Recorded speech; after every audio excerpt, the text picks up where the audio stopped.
Hello, everyone, and welcome back to Love and Law. My name is Virginia Warren. I'm a lawyer and conflict alchemist and co founder of the organization called Lawyers for Love.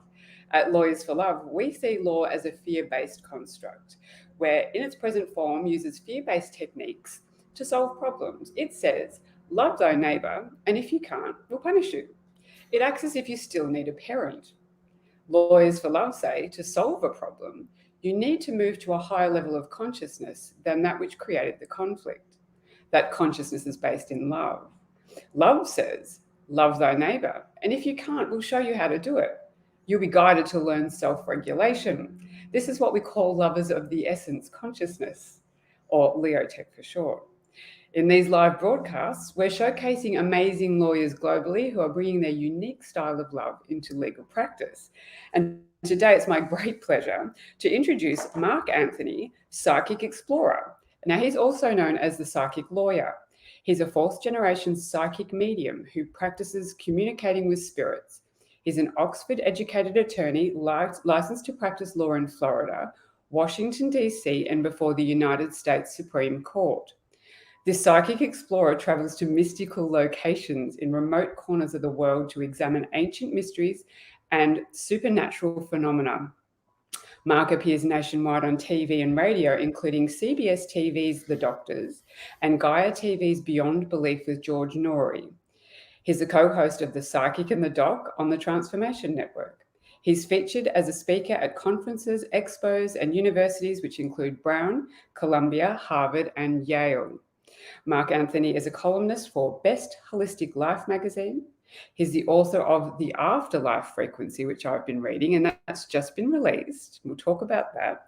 His other best-selling books are Never Letting Go and Evidence of Eternity.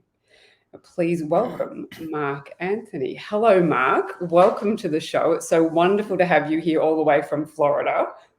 Thank you, Virginia. It's an honor to be here. And to all your listeners in the land down under, thank you for tuning in. Yeah, look, it's so fun to be able to communicate, and I think in the circumstances we're really embracing this idea of being here now at once, even though I'm a day ahead or in the time zone ahead of you, which we all talk about time all being happening at once. I want to know, firstly, though, I generally ask the lawyers that come on this show, how did you get into law? But I especially want to know, since you grew up with parents who are psychic, how did that all come about into law? It's such a juxtaposition, isn't it? It really is. Being a psychic medium is in my DNA, and it runs for generations on both sides of my family. And I started studying and doing the research, and I can track it back into the 1890s, both on my father's side of the family and my mother's side of the family. But the thing is, when people think of psychics, they think of folks running around with turbans going, I will read future, and not my family at all. My dad was a U.S. Navy SEAL, and when he got out of the Navy, he went into aerospace and became a NASA engineer. My mother was in illustration and fashion and was a commercial illustrator. And so for all intents and purposes, we were the family next door. Sort of. Yeah, that'd be amazing when people sort of found out who you really were, I imagine. Well, yeah, in our neighborhood, we're, people liked us, but we were kind of the odd family, not in a creepy way, but, people are like, and the thing is, when I was about 3.5 years old, I started seeing spirits. Now, it's not unusual for a toddler to have invisible friends, but when mommy and daddy can see your invisible friends, and I remember mom saying, "Oh, he's got it." My dad saying, "Oh, he's got it." So it was just like a sitcom. Yeah, no, it was. And but my father was very concerned. And when I was 5 years old and I was getting ready to start school, I remember him telling me, "Mark, don't talk about this to anybody except your mother and me." He says, you can tell us all you want about spirits and all that. He says, but other people won't understand.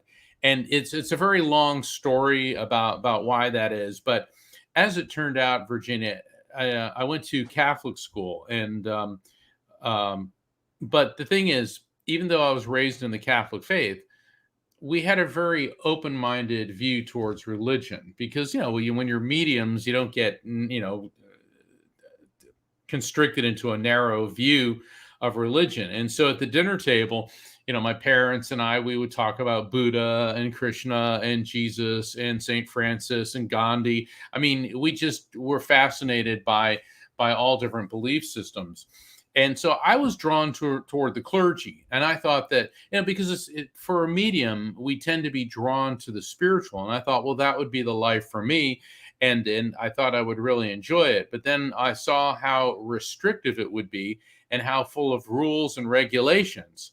So I ended up going to law school. I know. It's like I jumped out of the legal frying pan into the regulatory fire, so to speak. So yeah, and that's what I did because I always enjoyed public speaking. I liked research, and yes, we all say we love helping people, but I did, and I thought that my skill set would be most compatible with the legal profession. Although the legal profession, by and large, is anything but spiritual. Yeah, yeah, exactly. So yeah, I'm so fascinated. So when you went into law school, how did you feel about all that? That would have been an eye opener because I've read studies saying, even now when law students move into law school, basically their soul is sucked out. I say you sort of place your heart on the, when you're admitted to practice, you put your heart there and you come back and get it later after you're dead. Well, in law school, at least it was for me, and pretty much everybody else I know in the States, they make it seem like you're going to come out of law school galloping on the white horse to save the U.S. Constitution. And then you get into the practice of law, and truth, justice, and the Anglo-American way have nothing to do with it. It's who's got more power, who's got more leverage, who's got more money, and who can outmaneuver who. And then you find out that young lawyers lose cases that they should have won, and older, more experienced lawyers win cases that realistically they should have lost. And so it can be very disillusioning in that way. But the thing about being a psychic medium and being an attorney is it revolves upon two things: helping people and evidence. Certainly as an attorney, anywhere in the world, we know the importance of evidence. You can't substantiate your case unless you have evidence and hopefully the law to back it up. And that's what we do, is we help people. And I'm sure it's the same in Australia as it is here, because my friends that are barristers and solicitors in the UK, the general public looks at us all as vampiric, blood-sucking, heartless monsters. When the sun comes out, we somehow emerge and all this. And what people fail to understand is that lawyers are not the ones who create the problems. Clients are. Clients are the ones that get arrested. Clients are the ones that breach contracts. Clients are the ones that commit torts. All right. And they do all these things. And the joke I used to like to make was, I'd have a client come into my office and say to me, well, I've spent the last 20 years of my life being an addicted drug abuser, wife beater, thief. My heart is filled with larceny, and you need to fix it on Tuesday at 2 p.m. at my probation hearing. Okay. I'll say, oh, okay. I'll just make that happen. And so, but the thing is, I did enjoy helping people because, especially in my civil practice, and also people who were victims. In my civil practice, people who were victims of terrible injuries and things. What lawyers do is we help people through the most difficult times of their life. Somebody whose child has been murdered, somebody who's been in an accident, they're injured, somebody who is being dispossessed. So yes, I like to make jokes, but on the other hand, we do a lot of good. And that tends to get shuffled under the carpet a lot of times. And the attorneys with a soul and with a conscience, and you really want to help people, get eclipsed in the media by the sociopathic, I'll cut you in two to win my case attorneys. So it's evidence and helping people. Now, what do I do as a psychic medium? I facilitate communication between people in this world and their loved ones in spirit. And that's helping somebody because I'm helping them understand that a loved one that meant so much to them did not disintegrate to nothingness, but that they live on in eternity. And how do I do that? By producing evidence. The spirit transmits information to me of an evidential nature, things I could not possibly know or know about them or their deceased loved ones. And that's how when the clients validate that it guarantees the authenticity of the contact. So that, in a nutshell, is what happened. Yeah, oh, that's absolutely crazy, and what a beautiful way of integrating those um, two ways of being. And yeah. So, how did your work as a lawyer get you interested in brain function and the nature of consciousness then? In my civil practice, I was a personal injury attorney, and I remember I got a head injury case, and then I started working with head injury cases. So I had to study anatomy, physiology, neuroscience. I became a member of the National Head Injury Foundation. So I began to study the structure of the human brain and see how the brain functions work. And then when I transitioned out of the legal profession, and I still appear on TV and radio as a legal analyst in high profile cases, and I keep up my certification on my CLE and my education. But I started when I was working with my mediumship. I saw that there's a connection here, and that spirit communication isn't just hocus pocus or magic, but there is a legitimate physiological reason how this happens, which occurs by energy transfer and frequency alignment, which can be explained through quantum physics. And that's why I wrote my book, The Afterlife Frequency, to explain spirit communication, how it happens, where it happens, and why it happens. And Virginia, this all flows from something my father taught me when I was 8 years old.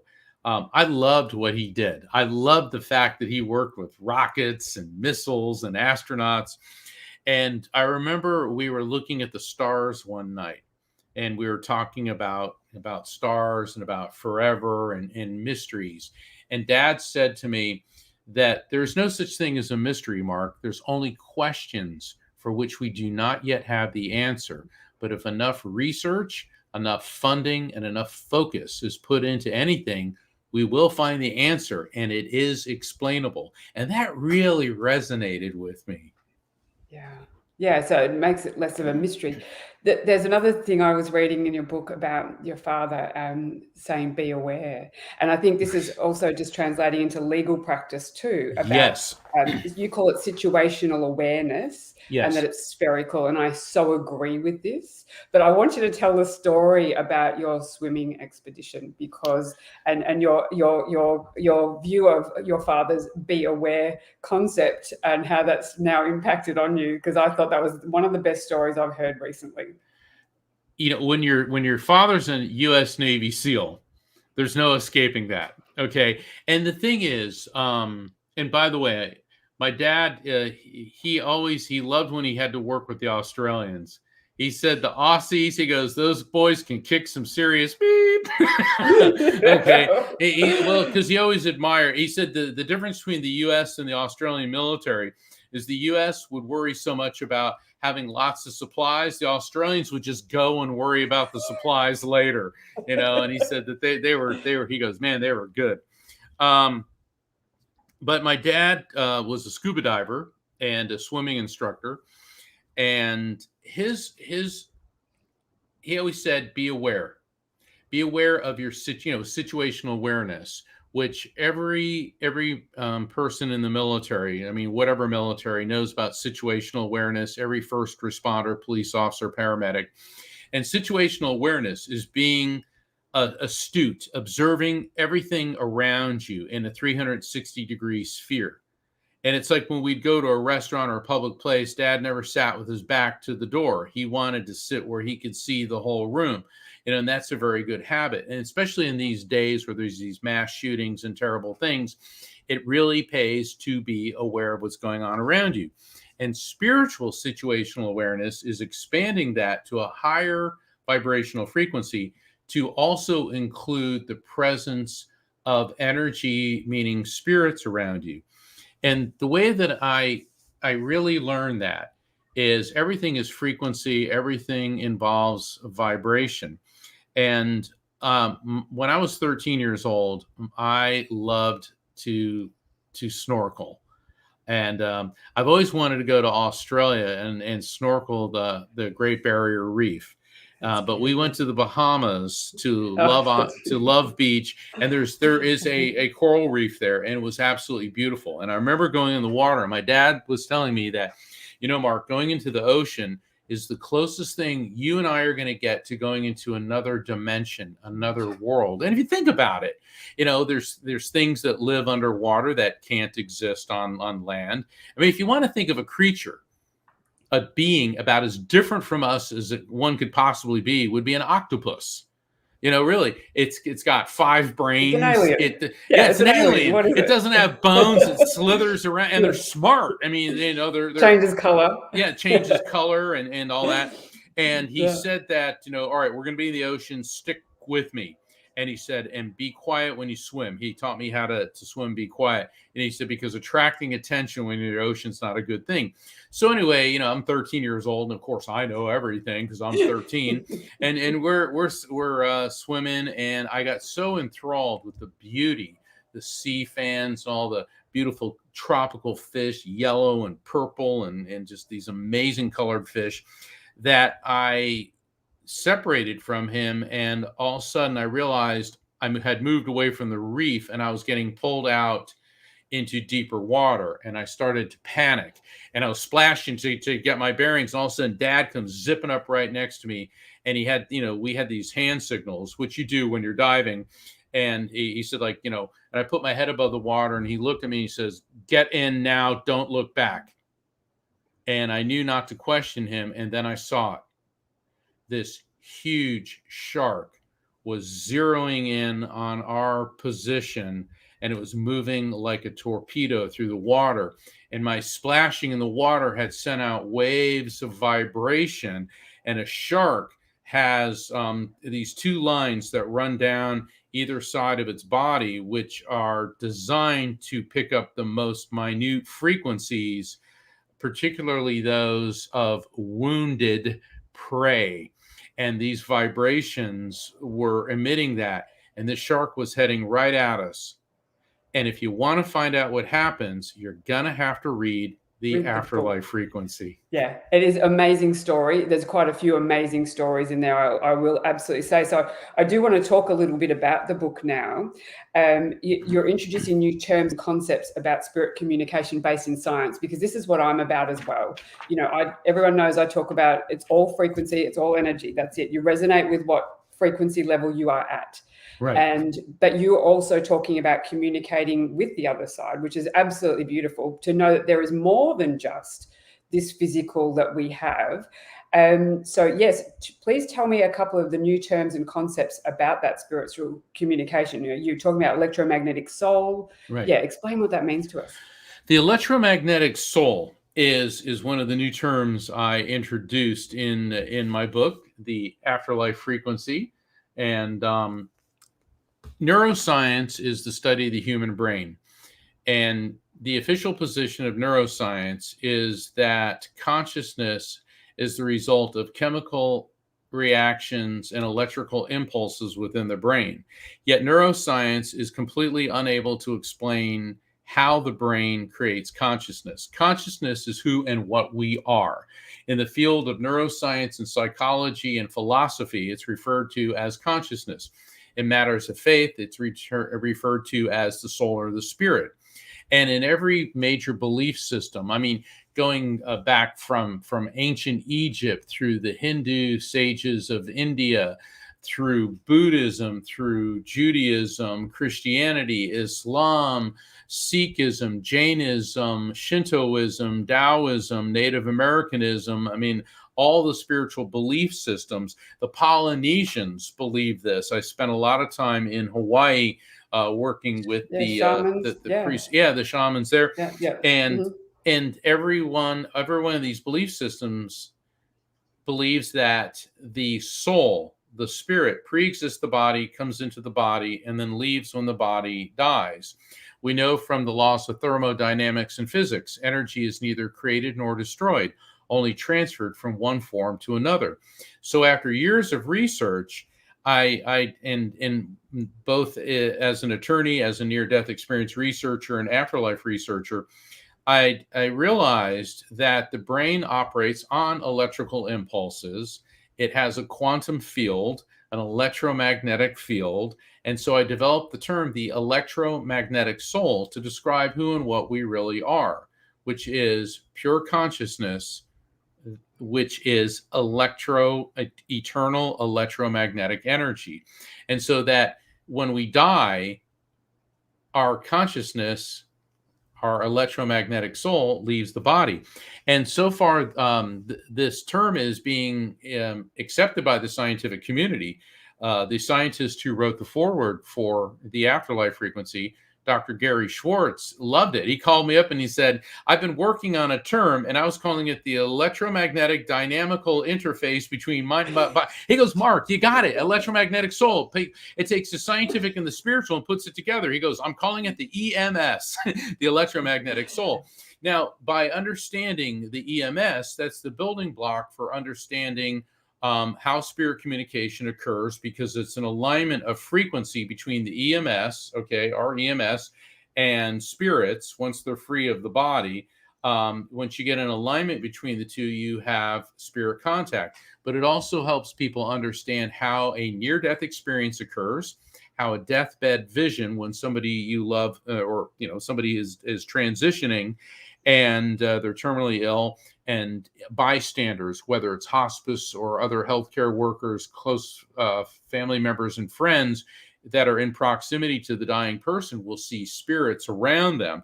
And this is a very heavily documented phenomenon that we're noticing, out-of-body experiences, and also what's known as shared death experiences, where more than one person experiences a near-death experience. And so by understanding the EMS and the concepts that I introduce, what I've done in the Afterlife Frequency is, instead of looking at all these different forms of spirit communication as separate phenomenon, I'm showing how they're all interrelated. Mediumship, contact with the spirit through a medium, a direct visitation, whether you have it in a dream or you feel the person around, near-death experience, shared death experience, deathbed vision, out-of-body experience, how they all are based on the electromagnetic soul aligning with the higher vibration of the afterlife frequency. Yeah, because it is all different frequency, isn't it? And it is all connected. It's absolutely all connected. And that's one thing I think humanity is, particularly in the legal system, they're missing the idea that we need to deal with reality in a different way. We're not separated from each other. We are integrally connected. I am you, you are me, effectively, but we're just different expressions of that. And I think when science is bringing in this new information, this is just absolutely fabulous, because I read a little bit about, how Dr. Schwartz is bringing in his research into all that, because this book is worth reading. From that point of view, we'll read some science about it all. You read, experiences, because I think what we have focused on too much is reading things in a book to say science said this, but also experiences teach people. Yes. So we need to have these experiences, and you've got a raft technique you're talking about. And I think if people tune into that idea, they can start having experiences for themselves. Can you explain a little bit about that, please? Exactly. The raft technique is a 4-step technique that teaches people how to recognize the presence of spirits, accept the contact as real, feel it. Feeling is very important. This is where people get blocked up, because instead of feeling, they begin to overthink and overanalyze. So feel it, and then that leads to trusting the message. And I developed the 4-step technique. And the point of the Afterlife Frequency is not to turn people into mediums, because we're not all mediums. All right. Like, we're not all lawyers. We're not all doctors. We're not all Olympic athletes. We're not all Yeah, musicians. explain to Yeah. people a little bit about what a medium is and how that is different from a lawyer, for example. Well, a medium, see, in the Victorian era, they would call us sensitives. And because we're sensitive to frequency. A medium is a person whose EMS, electromagnetic soul, is able to shift my brainwave frequency to a higher vibration, and spirits are able to see that, and they bring theirs down. We get a frequency match. So that's what a medium is. And when people talk about psychic abilities are where you focus your energy and the vibrational frequency in alignment with a person, place, or thing. So you can begin to pick up like health issues and perhaps future events because you're tuning into things once again on a quantum level. The book goes into this in great detail, but in Virginia, as you can see, the book is for anybody. In other words, Yeah. it's not a dry technical treatise.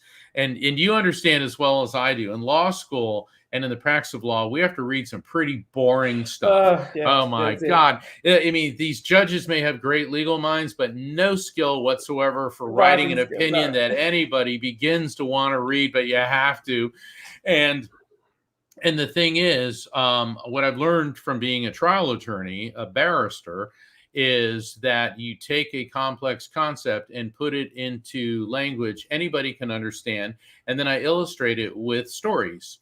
And the stories come from my own personal experiences as well as other people's experiences and things everybody can relate to. Some are really intense, some are really scary, some are funny. But the thing is, every story is to support the scientific concepts, because I read enough boring books in law school, and I'm not going to inflict that on anybody.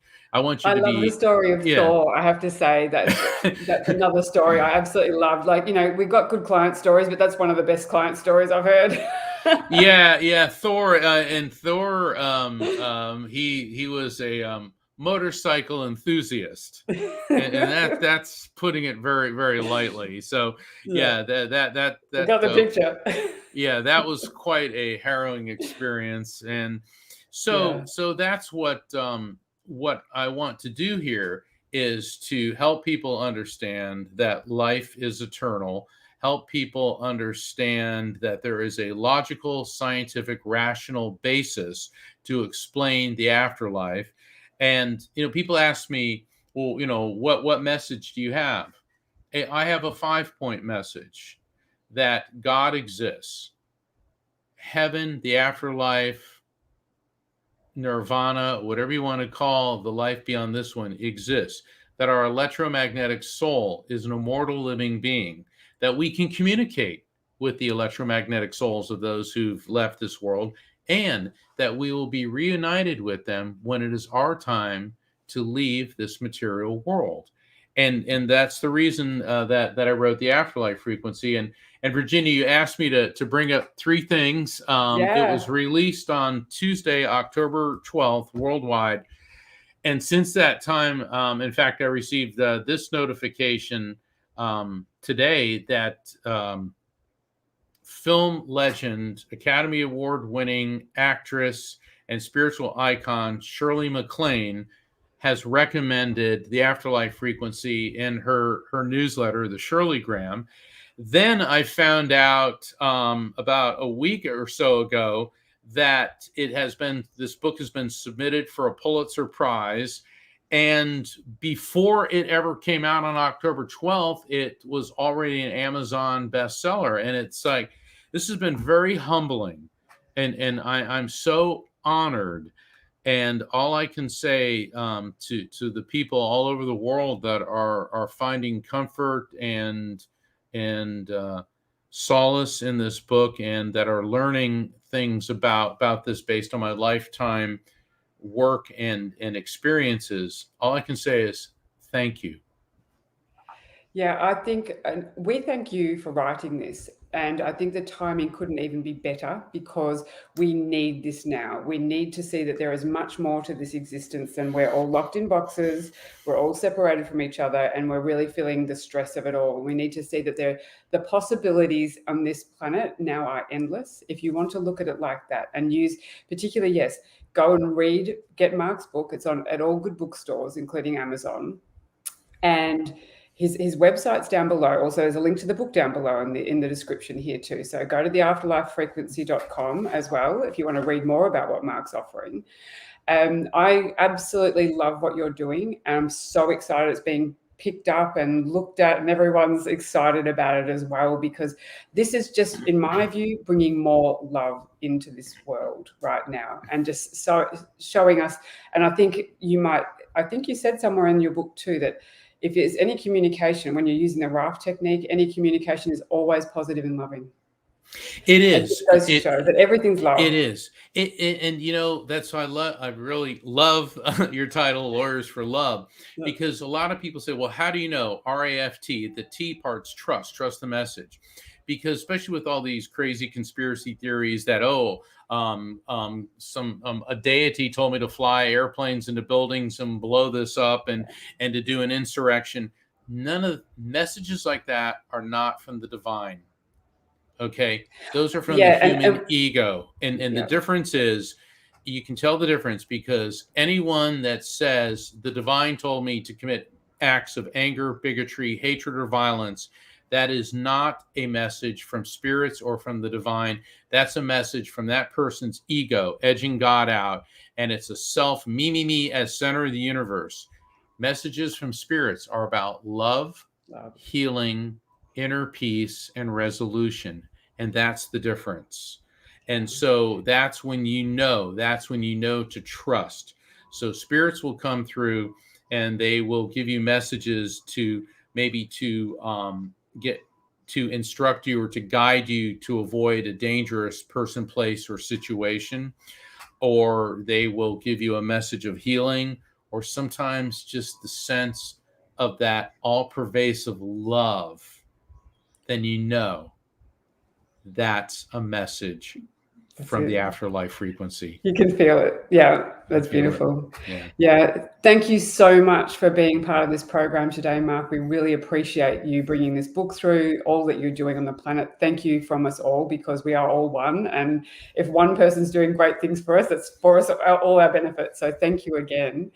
And if anyone knows any other lawyers bringing their special form of love into this world, please let us know, and we'd love to have you on the show. Thank you again. Thanks, Mark. Bye, everyone.